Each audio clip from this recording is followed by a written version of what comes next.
Hey, welcome in. Welcome to the Elvis Workshop. About 30 minutes before the video started, I found out that Shelley Fabre has passed away. That was a co-star of Elvis's. She was in 3 movies with him. My favorite being Girl Happy. A great movie. I just found out right before the video started, so I don't mean to start off on a sour note, but she should at least be mentioned. She was a great actress, had a long career. She was on the TV show Coach.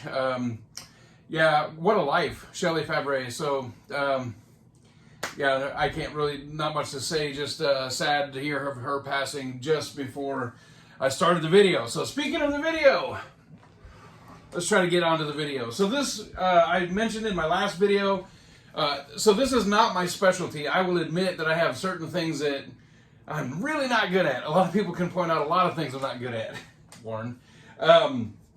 But this one here I just picked up last week is a super clean copy. And I pulled this out and showed it on the video couple days ago. Right there, see the RCA logo with the white lettering right there. And I had assumed, based on the research that I did, which was incorrect, that this was a later 1960 copy. It turns out it's a 1964. That's just not my strong point. I swing for the fences and just can't do it. But anyway, I just want to point out, thank you for the feedback. For those of you that mentioned it, I got 2 or 3 different people that mentioned that this is actually a 1964 copy. Still very nice to have. Still happy to have it. Still very clean. But thank you for the input. It's always nice to learn something, and I learn something new every day. So I wanted to say that as a follow-up to the last video. And then, I was grabbing this to put it away, and I thought, let me just throw this in the video and talk about it, because this is a popular one that pops up every once in a while on Facebook and in the news groups and this and that, and people talk about it and they mention it. I just have a regular Sunday tradition with this album. If you don't have this, go get a copy of it. This album is so good. This album is so good. There's 1 or 2 songs on it I don't care for too much. But it is, Until It's Time For You To Go, is not a favorite. It just drags and goes on forever, but I understand it. But anyway, if it's the theme of the album. Anyway, this is my Sunday morning album. I gotta tell you, I have a little tradition. I don't do it every Sunday, but I do it quite often. This was, I believe, a record store day release several years ago. And what I do is on Sunday morning, when everybody else is sleeping, I get up to make myself breakfast, and I put this on the turntable near the kitchen and just turn it on just to where it's a comfortable range where it's not waking anybody up. It is so calm and so peaceful.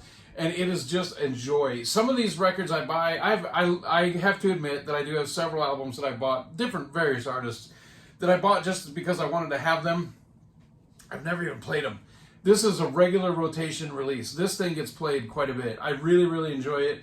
It's just a Sunday morning tradition. Anyway, I was going to put it away, and I thought, let me just throw that in the video real quick. So no, nothing really big. That's not the subject matter. Oh, this. Oh, look at this. I saw somebody post on Facebook today about picking something up that they already had. I believe it was an MSG release, just because the price was good and it was sealed. And I picked this up the other day. I already have a copy of it, but I picked this up the other day. It's still in the shrink. It is open, but it's in the shrink, and the records are in perfect condition. But look at the price that I got that for. Can you see that? $15.99 for a double LP, mint condition, still in the shrink. It's open, but it's still in the shrink. $15.99. There was no way that I was leaving this there. I had to pick this up just to make sure it stays where it's supposed to stay. And I'll end up probably giving this to somebody or flipping it for just the same as I bought it for, just to keep it in the old Elvis world here. But wow, what a clean copy of that. I just happened to run past that the other day. I actually bought it the same day that I got the Elvis Is Back album. Okay, so what is the video about today? This is Elvis. That's what it's about. So the reason I'm doing the video today is that Rockology, Steven Schutz, if you just go to Facebook, I don't know the website, I can post it here, but I know that if you go to Facebook and just type in Rockology, Steven Schutz has a great auction site that he runs, and it has country music memorabilia, plenty of Elvis memorabilia, all kinds of different memorabilia, rock stars, all kinds of stuff. Mostly older country artists, and Elvis is his heavy-hitting items. And I bought several items from him. I've always been happy with the purchases. They always send me exactly what they say they're selling. And so I got this right here that I want to show you. Hopefully I can pick this up without smashing it and breaking it. Look at this. Oh, this thing is huge. Look at that. I got an original This Is Elvis very heavy in the frame movie poster from 1981. It has the fold marks in it, so for those of you that are not aware, like I just recently got a movie poster for the movie Epic. It was rolled up in a tube, that's how it was sent, and that's how I got it. So there's no marks on it, no nothing, but the older movie posters come in a square, and the reason why, if you're not familiar, is the film was sent to the movie theater in a box, and they would fold up the movie poster and put it in with the reel. So you have the movie reel, an actual movie reel, with the poster in it, and they were supposed to take these posters at the end of the run and destroy them or send them back. So to have an older poster like this in this good a condition is awesome. And it just really rekindled my memories of discovering This Is Elvis. And so I wanted to do the video today about that very subject. So This Is Elvis, let's get into it. One thing that's really cool is that the name Elvis, they have utilized that perfectly during marketing. You got the first album, which was just called Elvis Presley. The second one, which was just simply called Elvis. You have, excuse me, Elvis in Nashville, Elvis back in Nashville, Elvis now. Elvis in concert. Everything that they can slap his name on, and then whatever around it, they have done. And, you know, so I imagine it was kind of difficult. How do they come up with a movie title for this? And so somebody said, how about This Is Elvis? So it's great. So my story of it is that I was in 10th grade, and we had record players in school. This was in 1991, I think. 90 or 91. I think 1991. Taking a stab in the dark. I think it was 90 or 91. Anyway, I go to my high school library, and I find in the library this double LP. Now, I had missed the movie. The movie came out in 1981. I have zero memory of it. I remember the day Elvis died. That was in another video I just recently did. I literally have no memory of the movie This Is Elvis coming out. I don't remember it at all. So I'm going through the school library, and I find this record, and I think, wow, that looks cool. What is that? First of all, I love the artwork. And then I flipped it over on the back, and I thought, wow, he looks cool. Of course, I knew who he was, but I had never heard this before. And when I flipped it open and I saw that gatefold of that picture from the 68 special and all that, I thought, well, this is cool. This is really cool. What is all this stuff? I had no idea what it was. Well, we had a record player in the library. And I put on the headphones, and I started to play it, and the very first song is Marie's the Name of His Latest Flame. I'd never heard it before. It was like magic coming out of those speakers to me. It was so shockingly good. And those early recordings Elvis did between 60 to 63, 64, somewhere in that area, are so good. And his voice was just on point. Hank Garland, any of those musicians that were with him, they just nail it. Just nail it. And I saw this teenage kid, I'm in the high school library with the headphones on, spinning this, I have no idea what it is. And then I hear Moody Blue, and of course this is the first time hearing this. And then I hear Sun 209, That's All Right Mama. And man, it's just blowing me away, and I'm just listening to this and listening to this. So I checked it out, and I took it home, and there's My Baby Left Me, and Merry Christmas Baby, and then Promised Land, and then also Ed Sullivan talking about Elvis, and the crowd just cheering, and I'm listening to this for the very first time, and what an introduction to the wide open career of Elvis, not just one record or one single performance. But I just couldn't get enough of it. I remember I spun it and spun it and spun it again and spun it some more. And I just love the artwork on it. I think I checked it out a second time from the library. And it's always been a favorite of mine. And then the DVD was released of the theatrical release along with the extended release. And I don't recall when I saw it the first time, but I remember being floored by there's pandemonium on Elvis Presley Boulevard scene when they show the aerial footage of all the fans out in front of Graceland when Elvis passed away. And the movie just blew me away. And to see, and at that time I didn't realize that was all we were going to get, but the extended footage of Graceland, inside the home before the remodel, it's still red, and we actually get to see upstairs. There's got to be more footage of that. They didn't just film what's in the movie. There has to be more footage of that.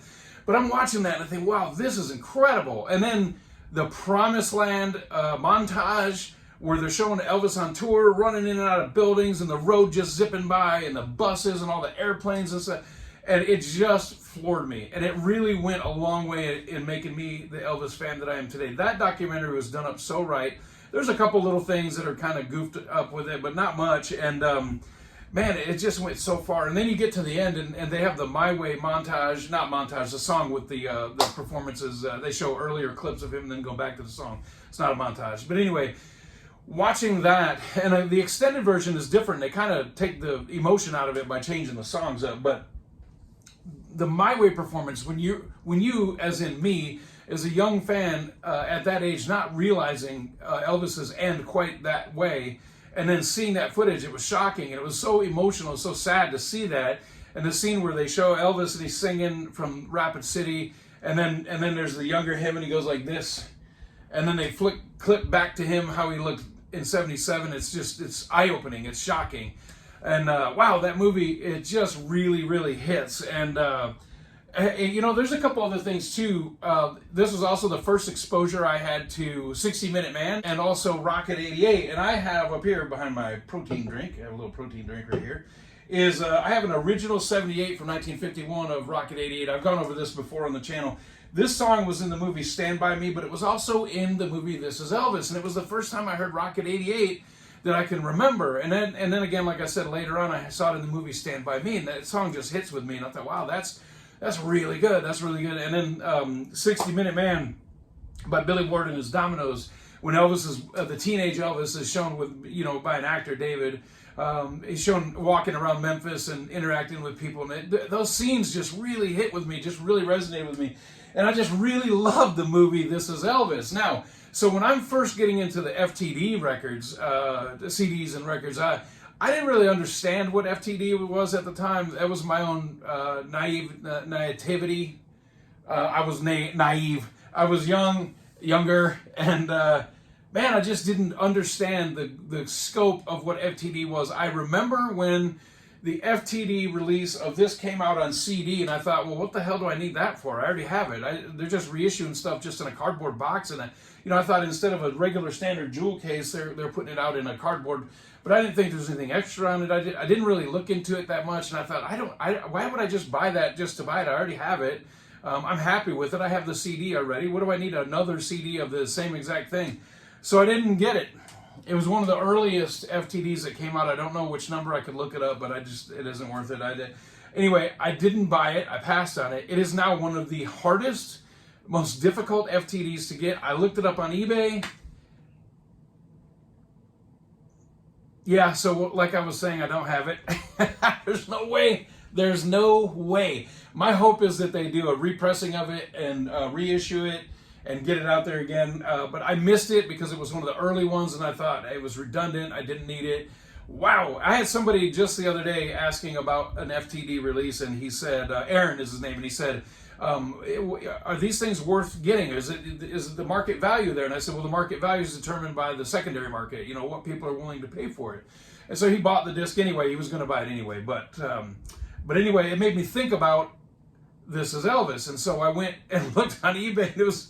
I almost fell out of my chair when I saw what they wanted for it. So regardless of that, needless to say, I will not be buying that.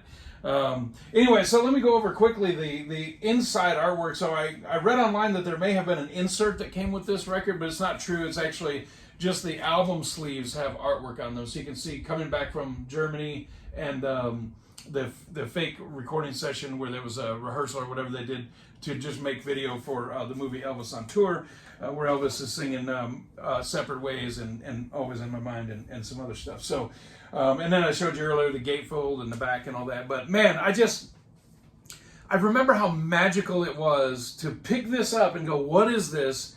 Put it on, put those headphones on, and I hear Marie's Name of His Latest Flame. And it just, to me, it was pure magic. I thought, oh, holy crap. Whoa, what is this?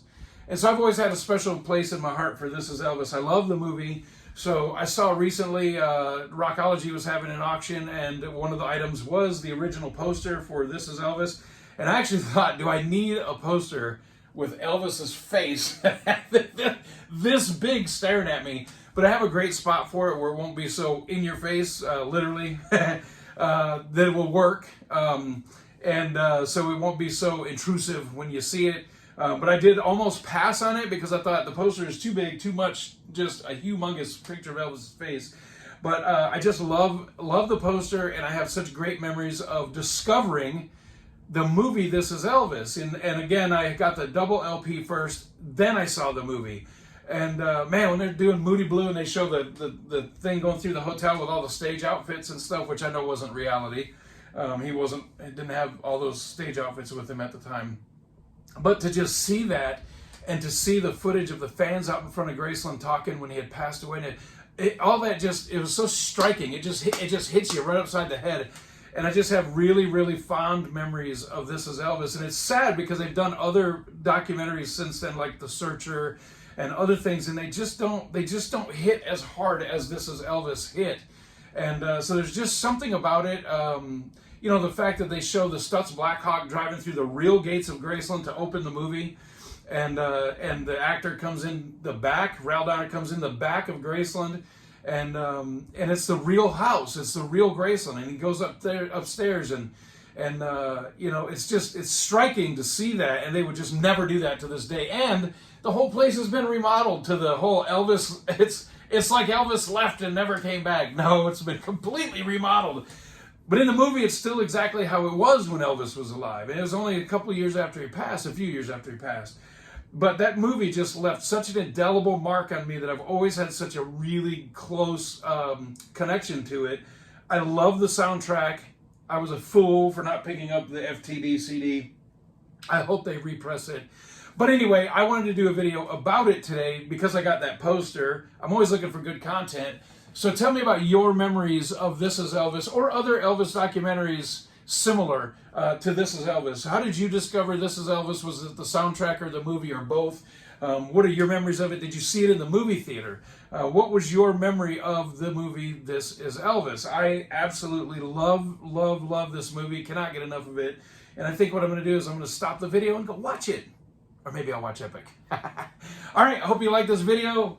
Short, quick. And Shelley, Fabre, rest in peace. And I hope you like this video. And if not, you ain't nothing but a hound dog. We'll check you out on the next one. See ya.